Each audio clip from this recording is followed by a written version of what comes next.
పోలీసుల మీద నిందలు వేస్తున్నారు అని ఏసీపీ విష్ణుమూర్తి అన్నారు. ఓ హీరో పోలీసుల మీద అనుచిత మాటలు మాట్లాడుతున్నారన్న ఆయన ఓ కేసులో ముద్దాయిగా ఉన్న హీరో ప్రెస్ మీట్ పెట్టవచ్చా అని ప్రశ్నించారు. పోలీసులను నోటికి వచ్చినట్లు కొందరు నటులు, రాజకీయ నాయకులు ఇష్టం వచ్చినట్లు మాట్లాడుతున్నారని ఆగ్రహం వ్యక్తం చేశారు. నిన్న ఆయన కళ్ళలో ఎలాంటి పశ్చాత్తాపం కనిపించలేదన్నారు. ఈ 15 రోజుల నుంచి సక్సెస్ మీట్లు పెట్టుకోలేకపోతున్నాననే బాధే కనిపించింది తప్ప ఆయనలో ఎలాంటి విచారణ లేదని వివరించారు. ఆయన తన ఇంటిని ఒక ఫంక్షన్ హాల్ లాగా మార్చేసి వచ్చే వాళ్ళు పోయే వాళ్ళతో ఆయన చాలా హ్యాపీగా గడిపేస్తున్నారని వ్యాఖ్యానించారు.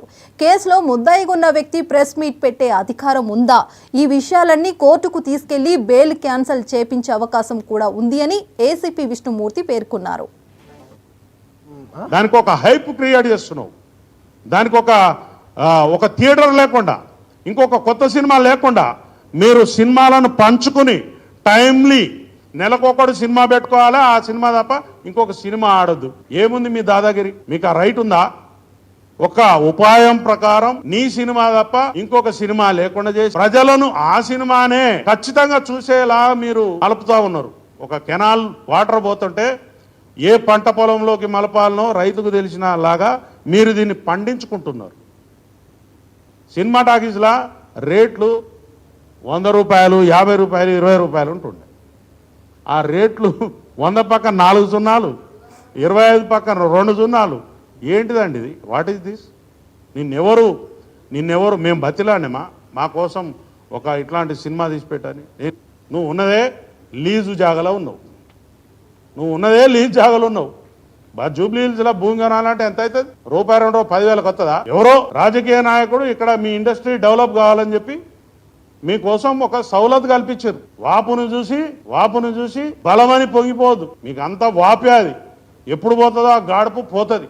పబ్లిక్ తీసి పడేస్తారు. ఆల్రెడీ సగం తీసేసింది, మిగిలింది కూడా పోతుంది. దయచేసి మా కుటుంబాల నుంచి ప్రతినిధిగా నేను మాట్లాడుతున్నా. పోలీసు వారిని కించపరిచేలాగా గాని, అవమానించేలాగా గాని, లేకపోతే బెదిరించేలాగా గాని ఎవరైనా ప్రవర్తన చేస్తే మాత్రం అది మీ బొంద మీరే దవ్వుకున్నట్టు అవుతుంది. ఈసారి నుంచి ఉపేక్షించేది లేదు. చట్టపరంగా ముంగడిపోతాం, న్యాయపరంగా ముంగడిపోతాం.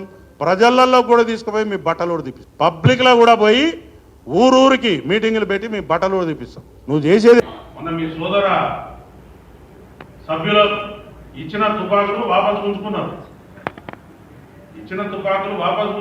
పబ్లిక్ అన్రెస్ట్ అయితే ఏమైంది? మీకు ఊర్లో పెట్టి పారిపోవాల్సిన పరిస్థితి వచ్చింది.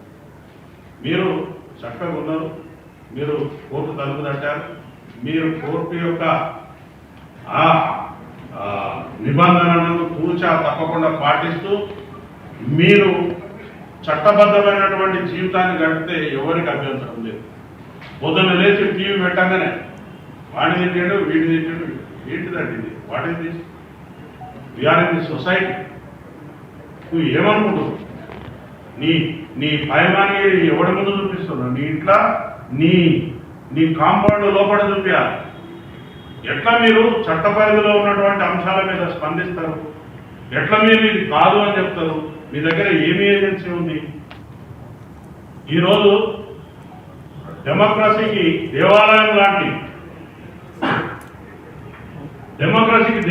లాంటి మన అసెంబ్లీలో ఒక వ్యక్తి ఒక చిన్న కేసు గురించి 1 గంట ప్రజా ధనం వృధా అయిందనంటే మీరు ఈ రాష్ట్రాన్ని ఏ స్థాయిలో ఇబ్బంది పెడుతున్నారా? చట్టం తెలుసుకుని చట్టాన్ని గౌరవిస్తూ